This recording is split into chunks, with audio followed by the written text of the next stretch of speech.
know if they were in retreat or if they were merely regrouping for another assault on my forces, because I knew they weren't whipped, as I knew they knew neither were we. So I sent Sherman in a force reconnaissance, and Forrest was waiting for him at Fallen Timbers. It's the only time the two men were on the same field at the same time. And it's my understanding that the colonel and the general actually saw each other, and I believe the colonel tried to get a shot off at the general and could not, which was to my benefit. And he was wounded and they fell back. Sherman came back to me and said, they are falling back. Now, make no mistake, they were not routed. It was a very orderly retreat from the field. But Forrest was guarding the Confederate rear. And let me see, you talked about Bryce's Crossroads. I will not be chronological. Bryce's Crossroads was recognized then and still is, and it is taught at the United States Military Academy as the only perfect battle. This man holds the credit for fighting the only perfect battle in history. And he whooped, he didn't defeat, he didn't whip, he whooped a substantial army under Sooy Smith that July day in Mississippi, Bryce's Crossroads. And if you ever have the opportunity to go there, do so. Some of the field is still preserved, and you may actually walk the roads where Forrest rode. It's the only time in history, another distinction, General, where a cavalry, an artillery unit rather, charged an infantry unit. They were pulling up artillery. Some of them were rolling their pieces by hand. There was a team hitched to a battery, and the Federals were falling back, and Forrest said, go get them! And they said, we're hitched up. He said, hell, charge them! And it's the only time in history that an artillery unit charged an infantry unit. Captain Morton, I believe he was a little bit more afraid of me than he was of the Federals. And that's what Captain Morton said. He said it was ludicrous to do that, and I was more afraid of General Forrest than I was of the Yankees. So we hitched up that piece and charged. So it's another distinction that General Forrest has got. He has the distinction, he stressed, of capturing 5 Federal gunboats at Johnsonville. It is now a Tennessee state park. Forgive me my slipping in time a bit. But if you go down Interstate 40 between Nashville and Memphis, right in the middle, exit 143, the Loretta Lynn exit, by all means, get off that stereo highway, take a 25-mile drive through beautiful Tennessee countryside, and go to Johnsonville State Park. Because Johnsonville State Park is the federal side. It's where there was a junction for the United States Military Railroad that I'd ordered a spur built from Nashville to the Tennessee River there at Johnsonville. And boats were coming up the Tennessee River, loading onto the trains and sending supplies to General Sherman in the Atlanta campaign. It was also USCT staffed. And it's a wonderful place to visit, beautiful park. But there's another distinction you should know of that goes to General Forrest and to the preservation of history. On the other side of the lake, it's now a lake, Tennessee River and a lake with the dam. On the other side, you can look up and see Nathan Bedford Forrest State Park, which was made a state park, I believe, in the 60s. But that's where Forrest had his artillery with Morton's battery. And it overlooks down over what is now Johnsonville State Park. It's the only place in America, actually it's the only place in the world, where there are 2 parks that are directly across from each other that are involved in the same battle. and they're both Tennessee state parks. But Forrest had his artillery up on the promontory firing down. He lit them up.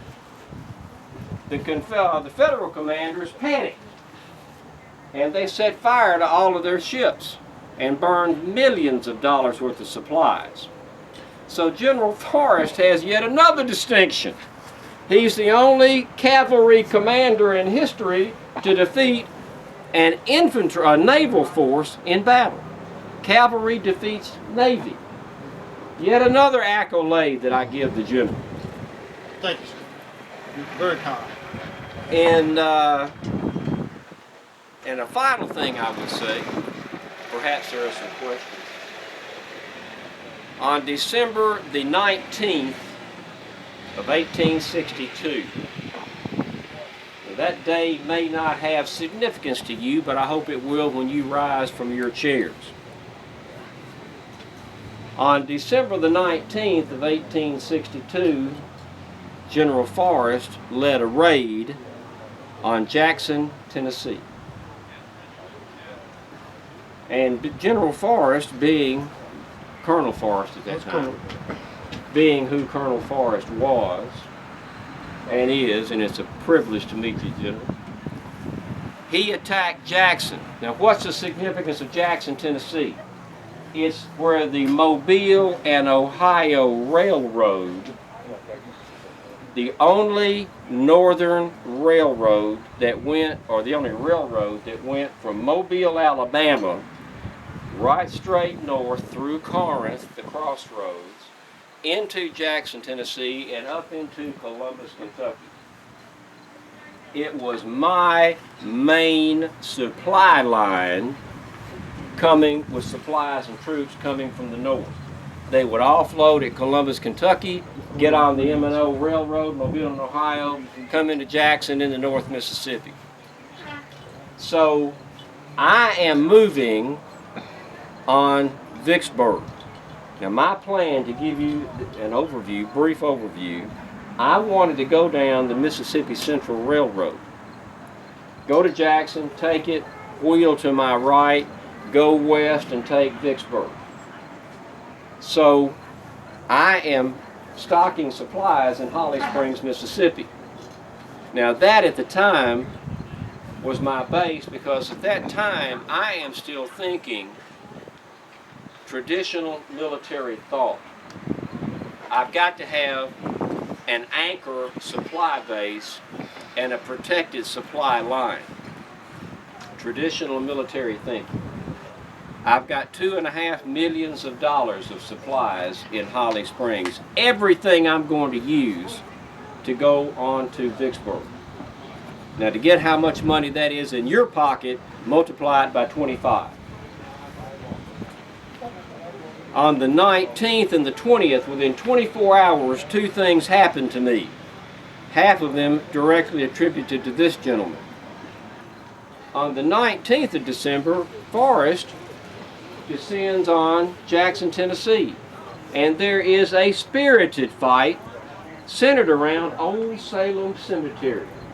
Again, I admonish you, go to Jackson, Tennessee. You go right through the middle of it on I-40. Old Salem Cemetery is about a 5-minute drive off the interstate. It's easily found. And Forrest had artillery and the bulk of his troops centered there in Old Salem Cemetery. Now my commander, Colonel Oglethorpe, I believe, Colonel Oglethorpe, he thought he had reported, I got him. I got Forrest by the throat. He's going to shake him. Well, what he didn't know was he indeed was facing Forrest, but he didn't have anybody. Moreover, half of Forrest's force was going north and south of Jackson and tearing up some 30 miles of the Mobile and Ohio Railroad and the telegraph wires. So my colonel, who thinks he's got Forrest where he wants him, was exactly where Forrest wanted him. And when Forrest knew that his damage and destruction had been done, he withdraws. 5 o'clock the next morning, Earl Van Dorn thunders into with 3,500 cavalry. Earl Van Dorn thunders into Holly Springs, Mississippi, and my colonel promptly throws his hands up. Colonel Murphy. I want you to remember that name. I promptly sacked him. He had thrown his hands up at Iuka and surrendered a substantial federal force, and I forgave him. He was a civilian, no military experience. Rosecrans wanted to sack him. I said, no, give the man another chance. Well, in Holly Springs, throws his hands up. I told him there's a federal force coming. He went to bed. And at 5:30 in the morning, some of Earl Van Dorn's troopers are kicking his bed. He's still in his nightshirt. And said, you're our prisoner. And he surrendered the force, and Holly Springs was captured. It was in conjunction with Forrest's raid the day before. Van Dorn's raid the next day. In 24 hours, it's 2 cavalry raids, the only 2 cavalry raids in the war that stopped an entire campaign. Now think about that. The 2 cavalry raids in conjunction with each other. They're the only 2 cavalry raids operation in the war that completely stopped an entire army campaign.